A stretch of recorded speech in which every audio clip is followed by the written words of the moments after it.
Nima, good afternoon. Hi, how you doing? Great of you to I'm, join us today. oh yeah, absolutely excited to be here. Thank you. Just before we wrap up, this is actually the fourth webinar we're doing with Santander as part of the Business Breakthrough Events program, and they've been really great so far. I'm super excited to bring Phil with us, who's very experienced as the MD of Brother in the UK, and he's going to be discussing about how to maintain company ethos whilst going through fast growth. So we're really excited, and actually Phil's company Brother was recently named as a Times 100 top place to work, as well as receiving an Investors in People Gold Workplace Award. So I think if I could just hand over to you, Phil, to start off and just explain a little bit about how you became the managing director at Brother UK and a bit about the company's sort of values around talent management. And then I've got some questions we can go through after that. Cool, no problem at all. Well, good afternoon, everybody, and thanks for investing your hour this afternoon in listening, I guess, to a few stories, insights, and examples of how a company of any size actually can adopt approaches to people, because of course people are terribly important right now, particularly in a volatile, uncertain, complex, and ambiguous market that we're all operating in. My story started in 1994 at Brother, and I walked through the door as a white-socked fax salesman who drove a white Vauxhall Cavalier, which might make everybody smile. And 20 years ago, I had no idea that my career may take me to this place where I became the MD. So over a 20-year career with the company, I've moved up, I guess, the corporate ladder, and was appointed MD. This will be coming up to my second year as MD of the company in 2015. So it's been an exciting journey. Now, across a 20-year period, you can only imagine the difference that workplace culture has gone through. So the business in 1994, it was very, very different to the business in 2014 and 2015, some 20 years later. For those that are a little bit older, back in 1994, a business was, very much a pyramid, very much about top-down communication, command and control, compliance, and very much about kind of, experience and earned benefit. And here we are, some 20 years later, in a very different working economy, where businesses that still adopt that old pyramid-based structure are quickly finding themselves becoming more and more irrelevant as generational change and technology begins to take over expectations in the way that people expect to interact with their employer in the place of work. So I guess over the past 5 years particularly, I've tried to invest a lot of my time in spending time out of the office to go away and really look at what best practice might look like in terms of what some of the biggest companies are doing, what some of the startups are doing, what some of the scale-ups are doing, and taking all of those things back to our own company at Brother and saying, well, which bits of those are relevant to us? Because our own business is, believe it or not, Brother globally is 107 years old. It was started in 1908 by two brothers in Japan who had an idea, and they actioned that idea, and God only knows did they think 100 years ago that would develop into a multinational company. And then, of course, in 1968, Brother started, and the business here in the UK is going to be 50 years old in 2018. So you can only imagine we've gone through all sorts of changes and seen how culture has evolved. So for me, as a business that's nearly 50 in age, it's about understanding which bits of the marketplace in terms of your culture, talent, people, and things you can implement and which things you can't. We can't all be cool San Fran young tech businesses and operate like them when we're a large business. So it's always about relevancy for me. That's great. Thanks so much for all the insights, Phil. Just a quick question. I was wondering, how many people do you oversee at Brother, and how important are they in your eyes for the company's success today? We have 180 people in Brother UK, so I actually call us an SME, because under the official definition of DBiz, we are an SME. So although I'm part of a big group, I like to think that we are still small enough that we have the speed to keep up in a very, very fast-moving marketplace.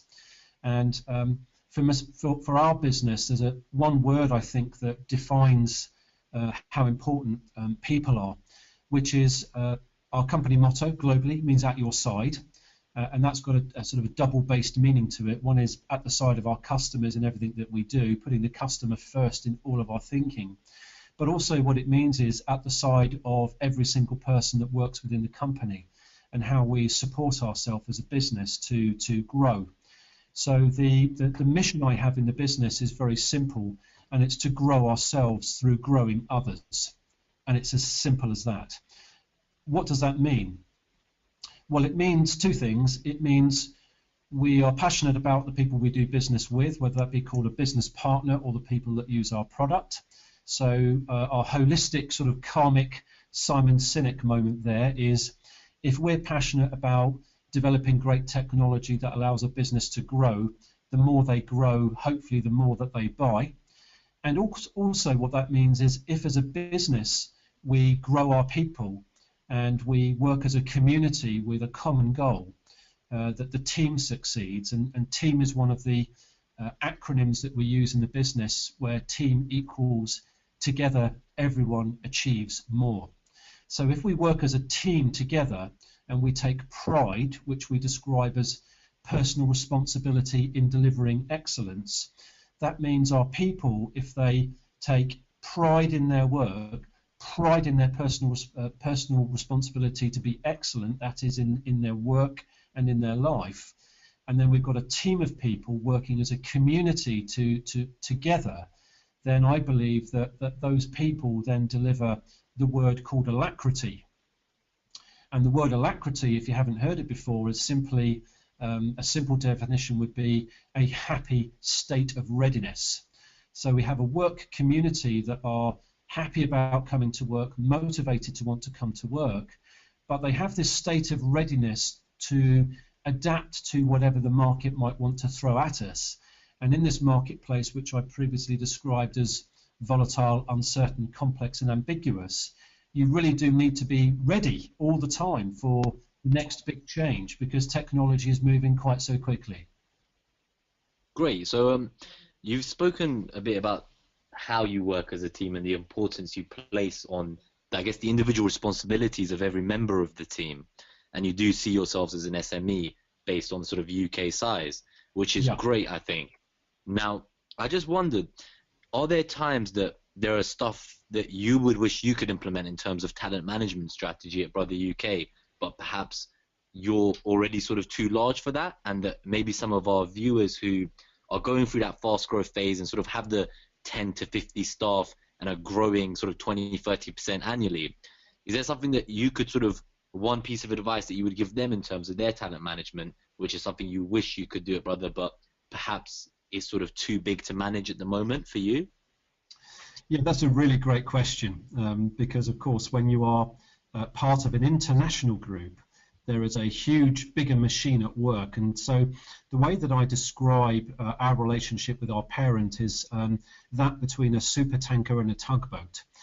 That, you know, there are elements and times when the supertanker in open seas obviously has the power and momentum to do all the right things. So we get pulled along. But when, of course, the supertanker docks in port, it relies on the tugboat, i.e. myself and my colleagues at Brother UK, to make sure that it docks safely, and we use our power and our engine power to make sure we do things locally. So my job as the MD of Brother UK is to make sure that a group which is international doesn't then take just a single view which we try and push down into a local culture. My job is to actually take what the group wants to do and then put that and interpret that relevant to the local market in which we operate, because of course every single piece of employee engagement that you do or recruitment has a very different flavour to it in whatever international market that you might operate in. And of course, there are always things that I might like to do locally, which I might see as best practice that in some of the faster, newer startups and scale-ups, which aren't always practical to implement in large, multinational like us. And maybe some of those might be around some of the anywhere working capabilities that I've seen. Some of the startups that who literally don't have any office anywhere. They are working what I describe as roam working, working and adopting a cappuccino commerce model. And that would be a utopia for me, that I have a community of people who don't actually have to come to an office every day, but there are practical realities of a large business where actually we do need an element of our community to come through some office doors every day. And to put that in context, in the brother workforce, around a third of our company work remotely, and about 2/3 of our company work in the business each day. That's fantastic. I think we've got a similar experience at Smarta, where we found that sometimes in order to attract the brightest talent, it's not necessarily just the salary they're looking for, but at times that flexibility. So it'd be great to hear a bit more about what you think the brightest talent wants in their employer, and how the businesses listening today can sort of present their own company in that way, or what they can offer other than just salary to get some of the smarter talent out there. Oh, for sure. And I saw a survey only last week, which was done with millennials actually, but I'll just come to that in a moment. I want to loop back to a quick question, which would be to not get caught up on the word talent. And I certainly don't get tripped up by that one, because every single one of the people that I work with has a talent of some kind.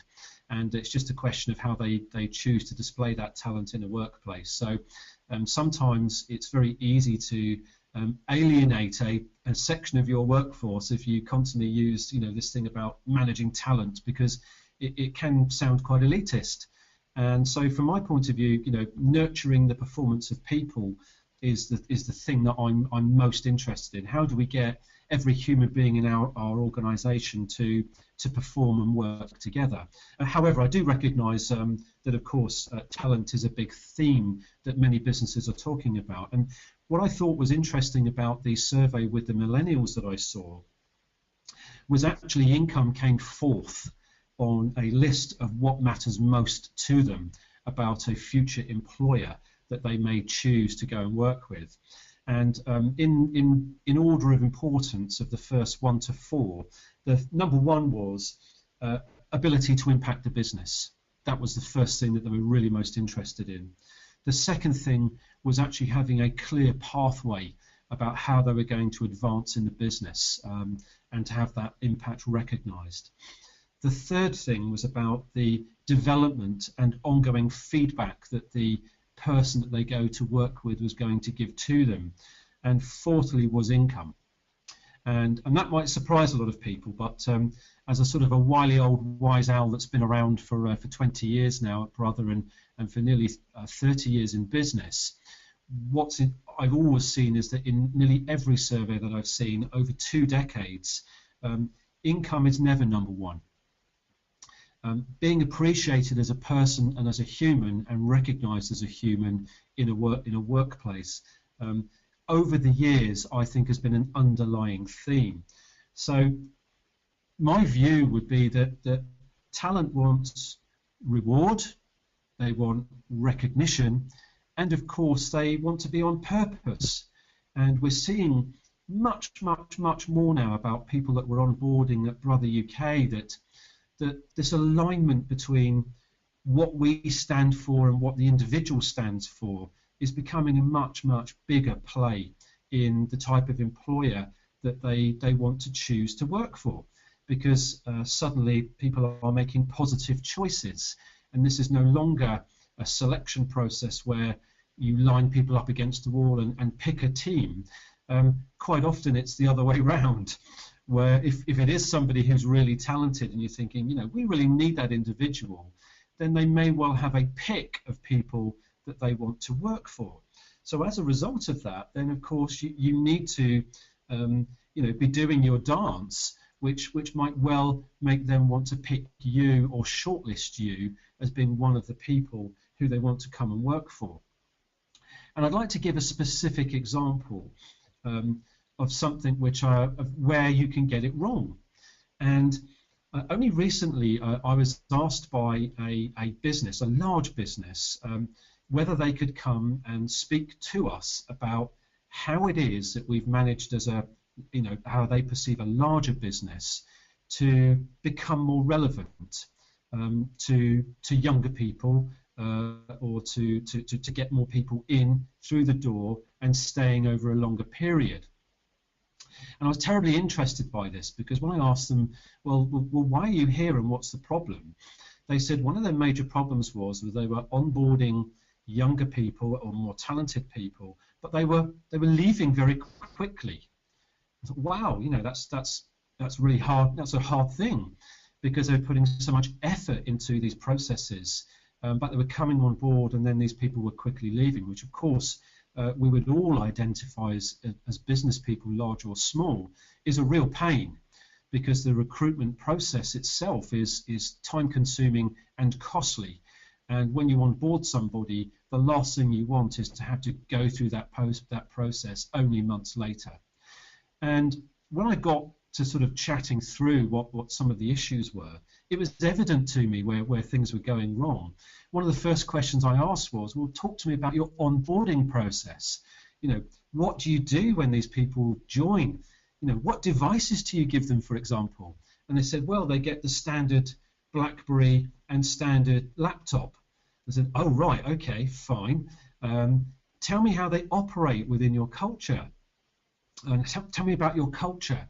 And the culture was still very much that senior management, talked through memos, and senior management didn't meet with people in middle management and lower management and the workforce. And it really was a horrifying story of a business which I think had failed to modernize itself. So whilst it had put the gloss on some of the recruitment procedures in creating great leaflets and nice people who were going and doing the persuading part, the reality of when the person joined the business, of what they perceived to be the business that they were joining, and the reality of the experience that they were having was far apart, and as a result they were leaving. So I think that for if you're taking on any person nowadays, one of the really big lessons that I've got is just to make sure that your invitation to treat, i.e. this is what you're actually joining, you can actually deliver in terms of the experience when somebody joins your business. Okay, great. Phil, I've just got a question from Joanna Martin, who I think dialed in and missed what the first thing was out of the 3 things that people put ahead of salary when looking at what company to join. Could you just quickly repeat the 3 of them for us? And then I've got another question as well for you after. Of course, Joanna, hi, thanks for joining us today. So I'll just recount those 4 things again about what millennials saw as the key things that mattered most to them when joining an employer or selecting a future employer. And they were, number 1, an ability to impact the business. Number 2, a clear pathway for advancement of their career. Number 3, how they were going to be developed and how they were going to receive ongoing feedback. And number 4 was income, salary, and benefit. Okay, great. Thank you, Phil. Just in terms of the rest of the audience, please do send in your questions for Phil. And if you could tell us the name of the company you run, or a little bit about what you do or what industry you're in, perhaps he can sort of make it slightly more specific to you. So share as much as you like, and just keep the questions coming in. In about 15 minutes, we'll have some questions for Phil. So I'm just going to go through some more of the questions we've got prepared for today, and then I'll start taking the rest of the questions. So Phil, one of the things that sort of I've read you speak about quite a lot is around ditching traditional workplace mentality in terms of hierarchy I'm speaking about, and Yeah. actually making sure that every individual has some kind of an emotional connection with the vision, the values, and the brand as such.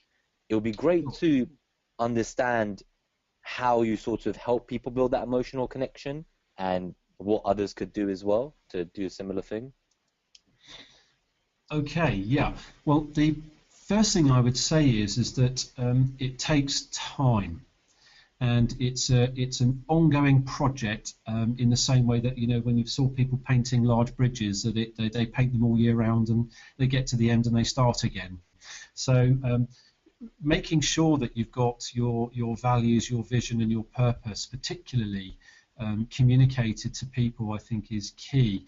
And you know, whilst the business at Brother, of course, does have you know, vision, mission, values, I think the really important bit of these things are the values, what we do actually stand for, because I think people take a view of that and think, well, actually, you know, do I personally align with those values or not? And then I'm a big fan of the Simon Sinek. It starts with why. You know, why do we exist? Which I think is a more emotional way of talking to people about, well, what your vision and your mission is. Sometimes vision and mission can get a bit confused in corporate talk. So, you know, our starts with why is simply that we're just passionate about growing the people that we interact with. And everyone gets that, and we can keep that very simple. So what we then need to do is, when you say about, well, how on earth do you build this emotional connection with a workforce? I mean, that's a really, really big job.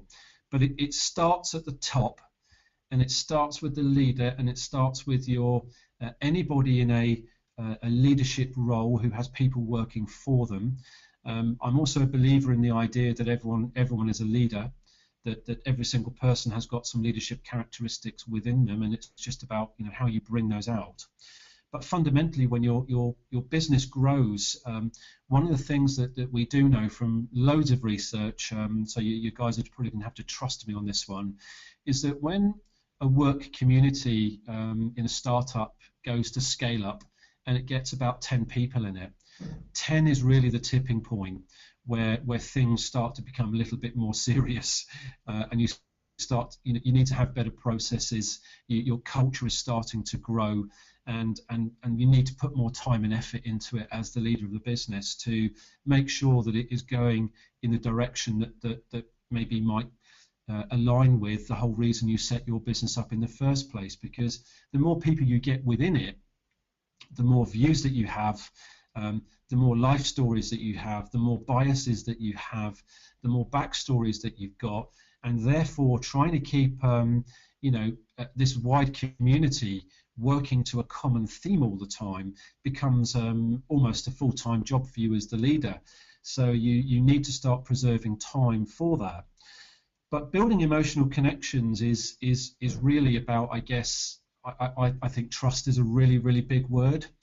And I'm a big fan of Stephen Covey, and you know, some of the books that he's written around trust are really worth a read. And a couple of things that I like that Stephen says is, number one is trust is earned and should be reciprocal. So I think that's absolutely right. You can't demand trust that you earn it, and trust is a very important part of I think, of any relationship that might exist between you and the people that you work with. And he also said that trust is confidence, and that distrust is suspicion, which I thought was very interesting for people to think about. He said that trust is about character and competence. So there's an element there of, I guess, charisma and your ability, which of course, you know, as the leader comes under the spotlight regularly. But he said that even those things are made up of a drill down of about your integrity, your intent, your capability, and the results that you drive.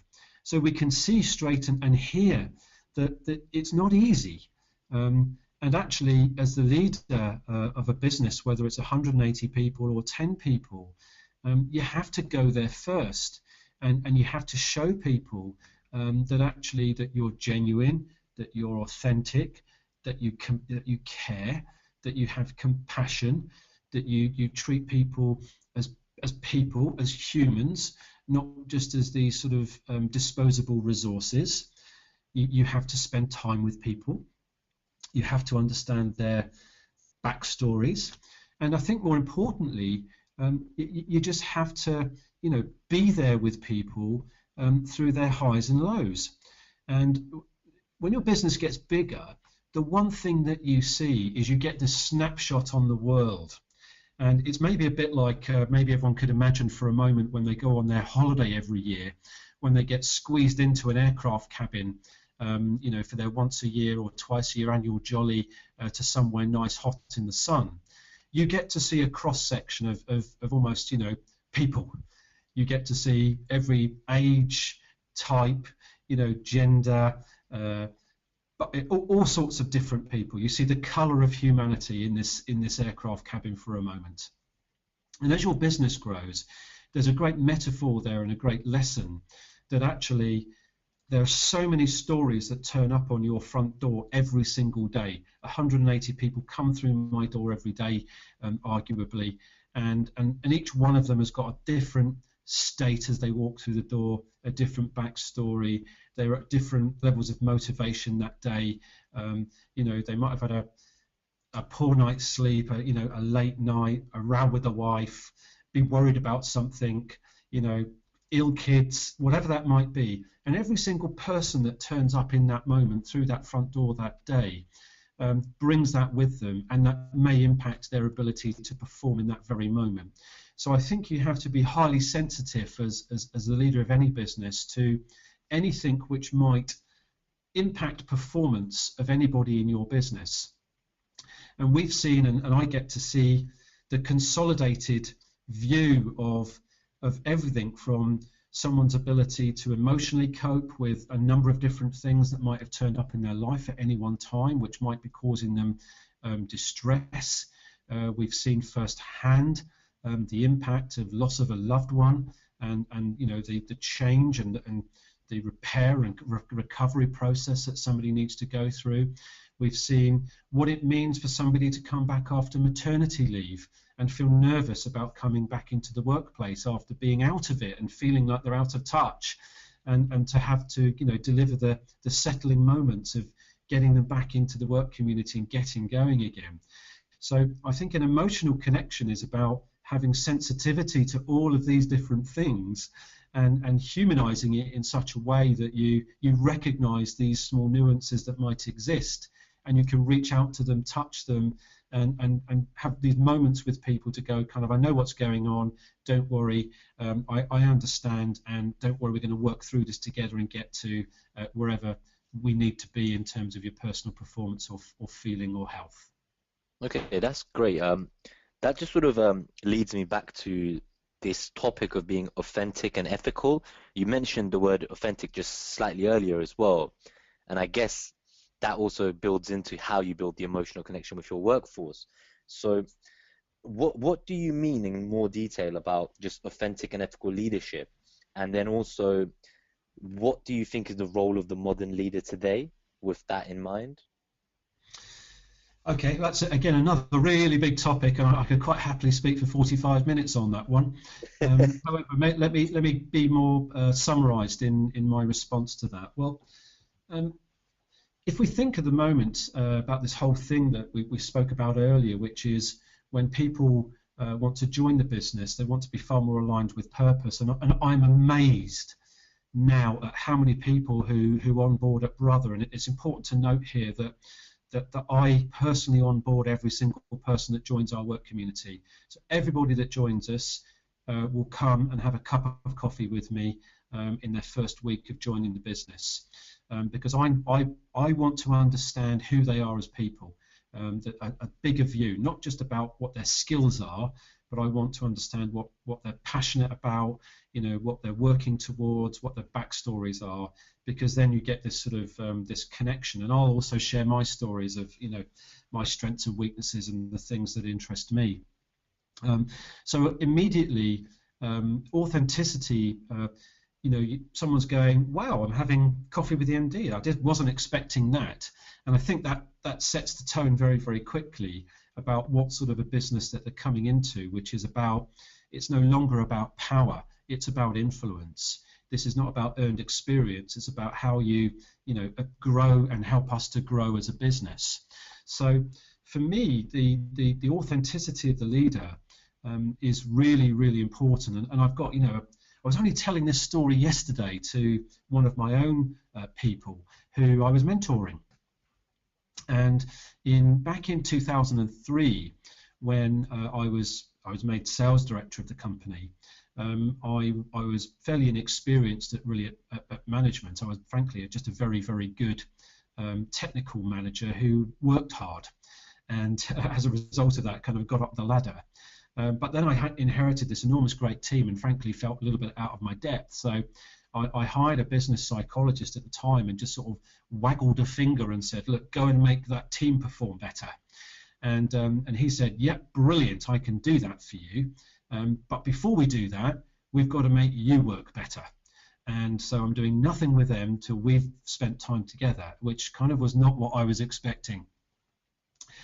What then happened was I went through a 3-month or so intensive process with that individual where I really got to face, frankly, all of my defects.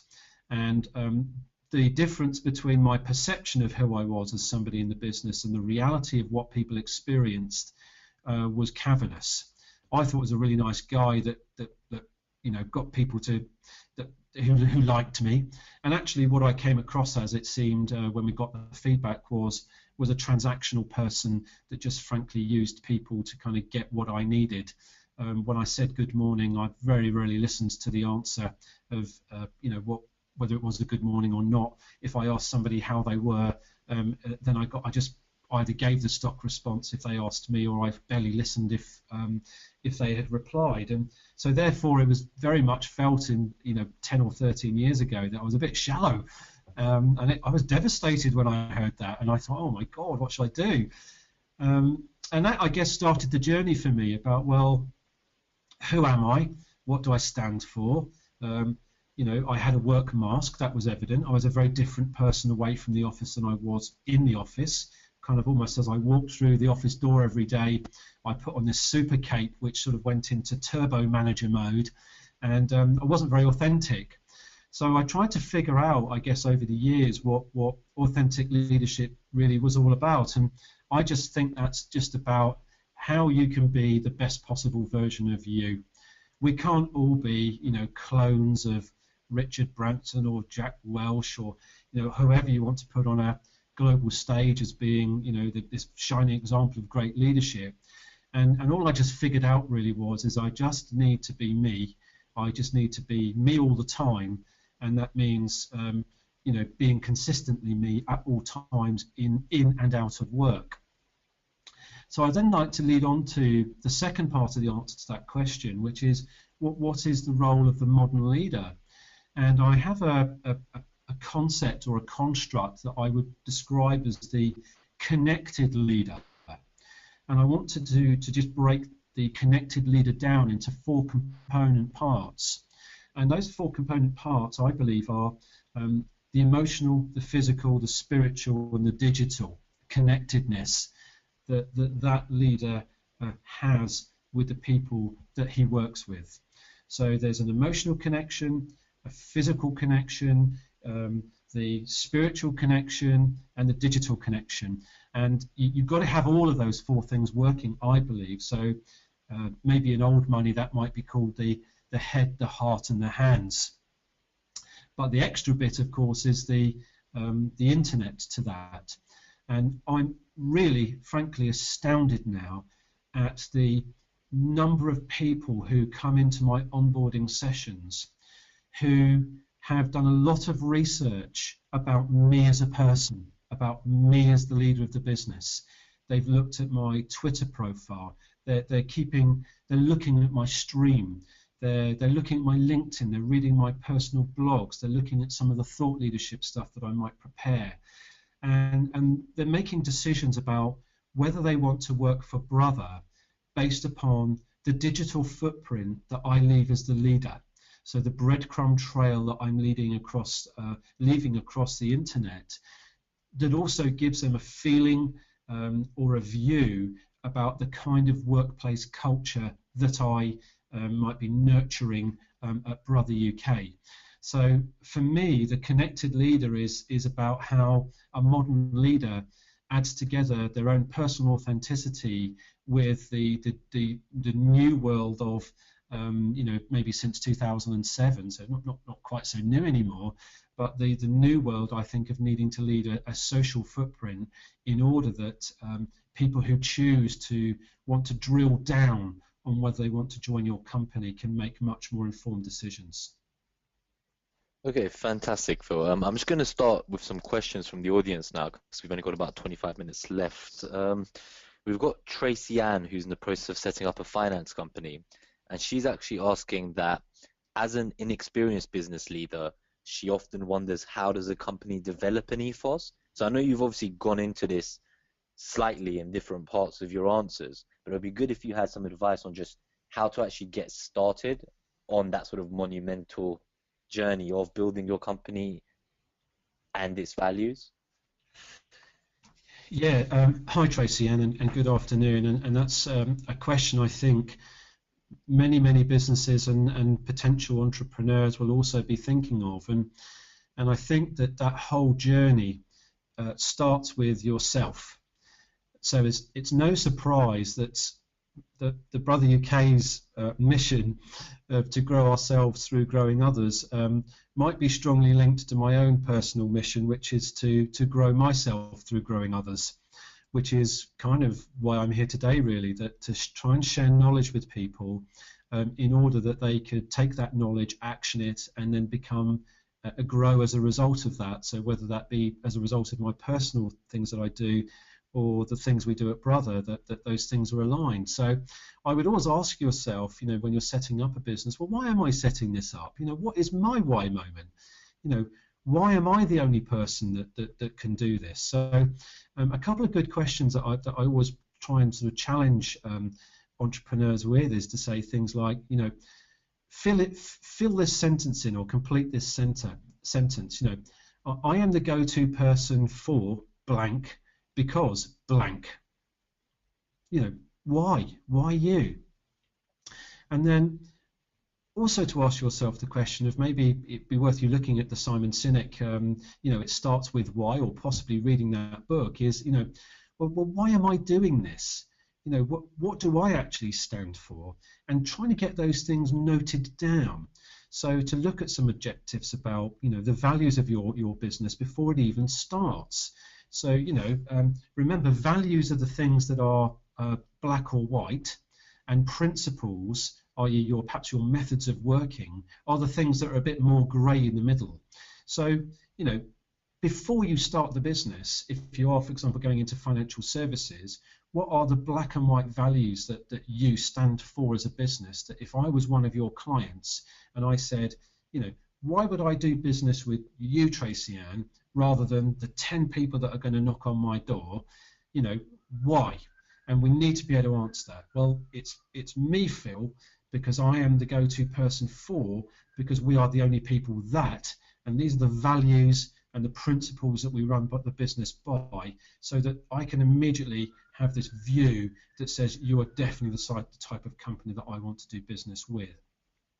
And it's really interesting to me that I do meet lots of people who are in the scale-up phase more than the startup phase, who have got started, because of course the whole thing about being an entrepreneur is getting started, and they got to 10 people, this tipping point, and then they've realized that they're lacking all of these things. And what happens is that the business is going, it's feeling a bit unstructured, and people are asking these questions, and we've got this difficult employee, and as a result we don't know what to do. And without the values of the business, they've got no way of really challenging a behavior, setting a tone for good behavior, creating a landscape for the people in the business about what great behavior looks or feels like. So for me, I would say to you, understand who you are, understand what your business is going to stand for in the market, understand why your offer is going to be different than other people, and then pull all of that together into a very powerful, it starts with why moment of why you are the go-to people, and then hopefully that purpose will magnetize the people that might want to come and work with you as your business grows in the future. That's great. Thanks, Phil. I would second that as well in terms of the Simon Sinek book, Start With Why. If you haven't read it already, it's definitely one which is handed around the Smarta office to every new employee. I've got a question here from Joanna again. So she's given us a bit more info. So in her company, there's actually 8 staff, and many of them sort of work internationally, part-time, and form a virtual team together. So she's saying that they have a pretty flat leadership model, but they get sort of tripped up with educating the team on who to go to for what, and a lot of time gets lost when people are trying to find the right person for the right answer. Do you have any tips around how to better manage that process with the team sort of being all over the place and some being part-time and not? Sure. Hi, Joanne. Another great question, which I'm sure many businesses, as they look to expand their operations internationally, will be challenged with. And you have really got the Rubik's Cube of cultural challenges there, because of course you've got people in different places, that is different cultures. You've then got the fact that they're not physically present a lot of the time.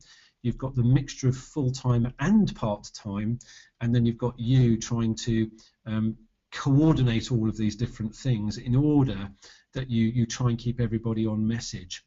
One of the popular things that we do in our own business is I hold coffee mornings regularly, and every single member of my community, albeit they are obviously a little bit larger, I get to see everybody at least once or twice a year for coffee in my office.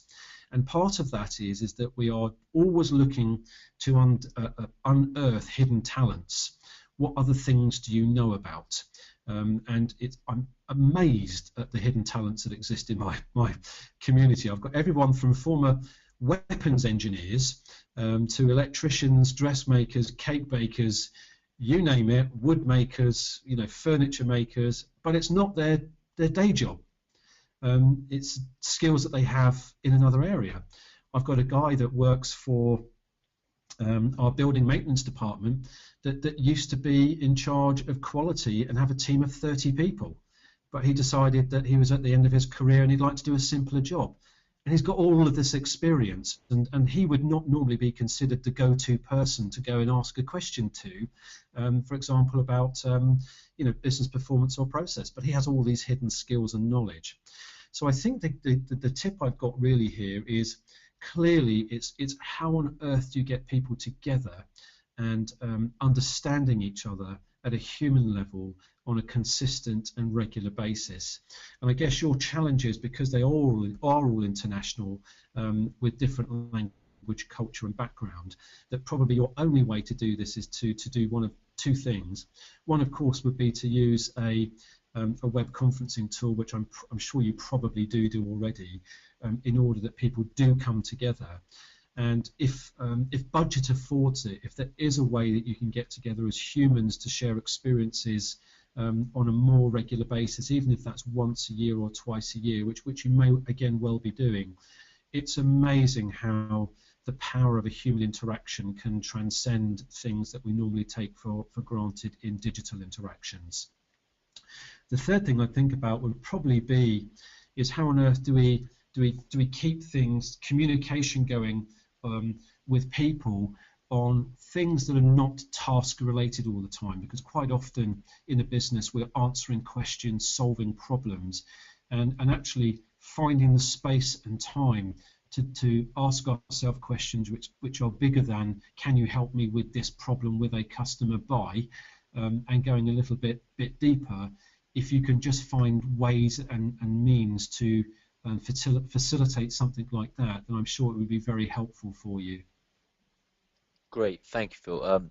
We have Mike Turner, who's got a very good question. I think it's also a very difficult one to answer, because I think a lot of it does depend on each sort of unique circumstance that this would occur under. But what he wants to know is that when things aren't working out, at what point do you decide you don't have the right person, and how do you make this move without harming the culture within their team and your team as a whole?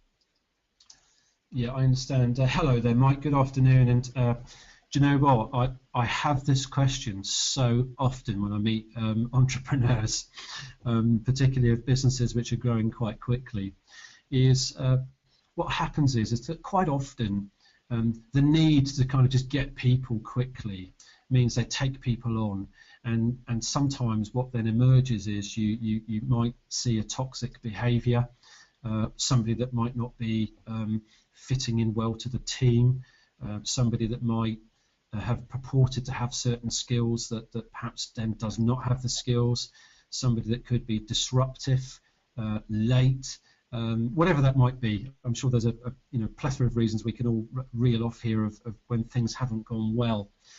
And the one characteristic that I come across most regularly is that the person in charge of the business hasn't tackled it.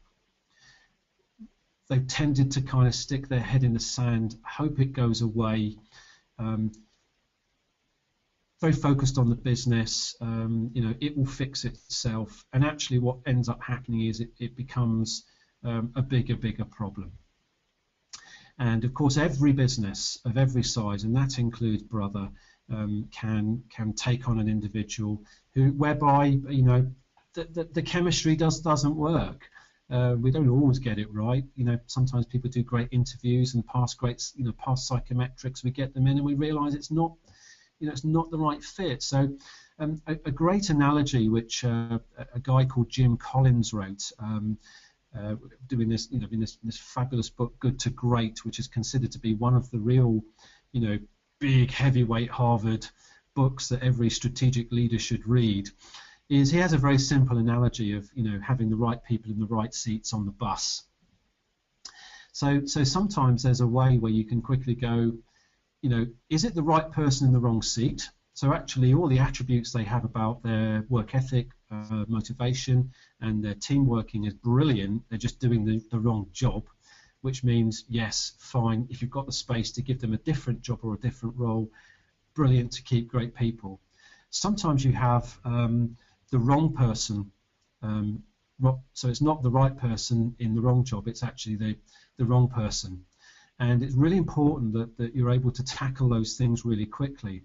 And what I've seen as being some of the key blockers to tackling those is quite often there's a lack of any job description, job specification, or definitions of what success looks like, a lack of values, a lack of anything which can say, you're not doing your job right because.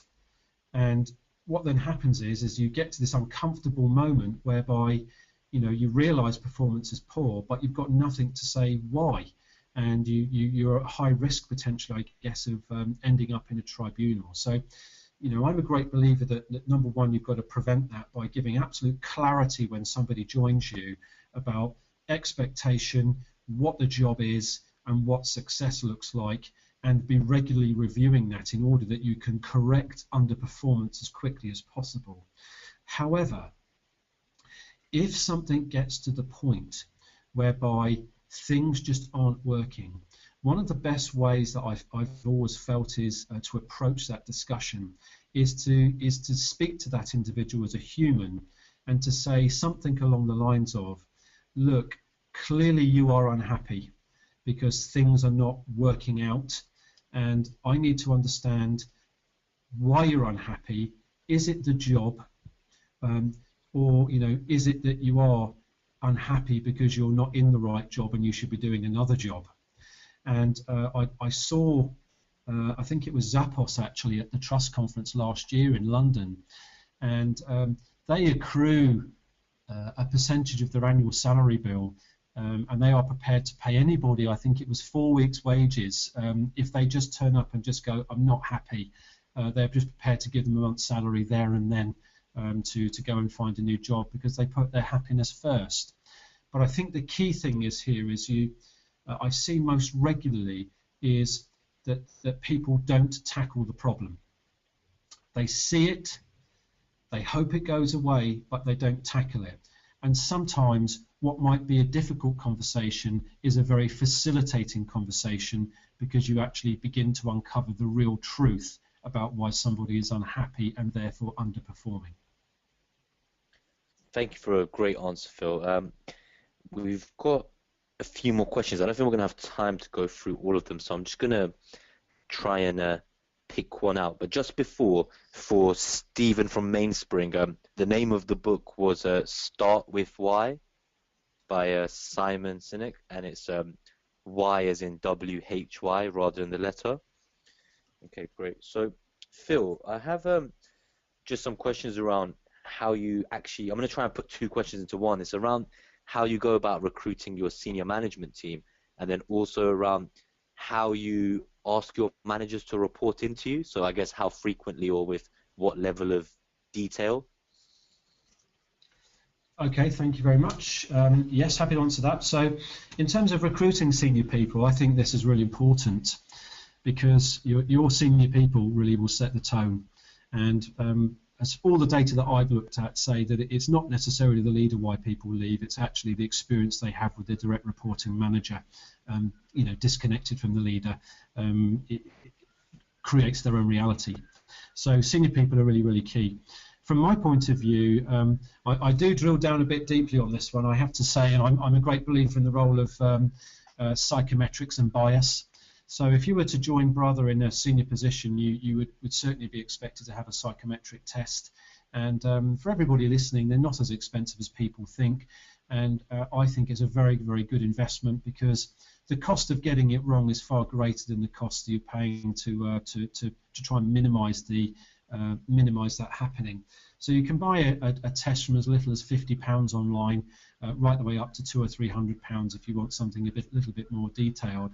And that will tell you very clearly about the sort of default biases that somebody has, or the way that they operate, whether they're sensing, intuitive, extroverted, introverted, task-driven, potential-driven.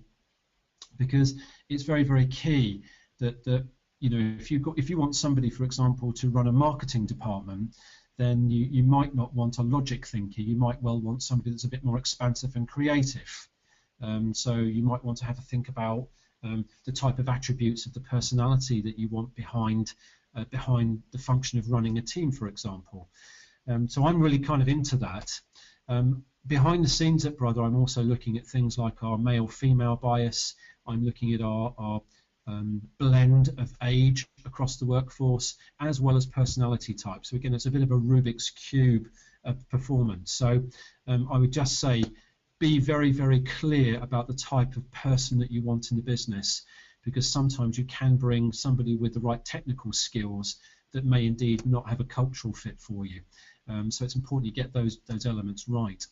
In terms of how people report to me as the leader, I have four primary people who report into me, and I'm a great believer, and I'm a reformed person. Many years ago, those that work with me, it's no secret I was a bit of a micromanager. I liked to be on the detail of everything. But I quickly realised that when I became up the business and had more responsibility, that is a fast track to failure. So I took the bungee jump of delegation, and I call it the bungee jump because it feels a bit horrifying at first. You're at the top of a platform, a metaphorical platform, and somebody's saying take this leap, and you're going, everything's saying don't do it. But once you do it, you have this euphoria of realizing there's just a different way to do things. And so from my perspective, I try and delegate as much as I possibly can to give people the permission to play, the ability to do the work that we employ them to do. And what I then would just say is that that people just check in with me on big issues which they feel are important or they need my help or advice on. And then weekly we have just a written report that circulates around the five of us that just goes, these are the big things that happened last week. We just need to check in with everybody about, so that we've constantly got a fluid information going around. And then we hold a meeting, a human face-to-face meeting between ourselves, at least once a month, to look at some of the bigger picture issues and what some of the more strategic issues. So it's fairly fluid, but the structured stop points would be a weekly report and a monthly meeting. Okay, great. I've just had a Stephen from Just Right Products also add to what you mentioned about when you speak to others about their unhappiness and sort of how to go about that situation. I think it's a very good point he's made around how, you know, confronting other people's unhappiness can also, of course, help you find out quite a few things about yourself. So I think that is definitely a positive trait in a leader, as you'd agree. We have a suggestion of another book, Linchpin by sort of the famous Seth Godin, on top of Start With Why. So I just thought I'd share that from Adrian Brown from To Be To Serve. Now, we've only got a few minutes, so I just thought it would be great if we could wrap up, Phil, and you could perhaps share with us just what you think is, I guess, the number one people problem facing small businesses today, and just what you think is the future and sort of talent management for small business owners. Crikey! Again, I think there's a book there in that answer, and I certainly don't profess to be the fountain of all knowledge for all SMEs across the UK. So I can only speak from maybe the experiences that I picked up from actively being engaged in the SME community and at events and just listening to people and hearing about the sort of questions that I get asked on Twitter. Or when I'm speaking on stages, and I think one of the key things is just how do I keep people motivated? How do I keep people performing to a very high level? How do I keep people? So it is I think just really the underlying questions, just all about how do I, once I begin to grow, how do I keep people on track and aligned with what I want them to do? And I think the answer to that entire question for everybody is don't underestimate ever the amount of time that you as the head of a business are going to have to spend on people issues in order to get your business to perform to a really high level. And it takes a hell of a lot of work. And one of my favorite ever sayings is from a former rocket scientist who went in to be an HR manager, had a career change. He went back to rocket science with this statement behind him that managing more people is more complicated than rocket science, because there are so many inputs into human performance based upon people's experiences. So I think the whole thing here is that the trick to getting people performance to a very high level is to see them as people, always create clear expectations about what performance and what great performance looks like in your culture and in the individual role, and always make sure that you are preserving time as the leader of the business to spend with those people who might have the future prospects of your business firmly in their hands. Thank you, Phil, for that great insight at the end.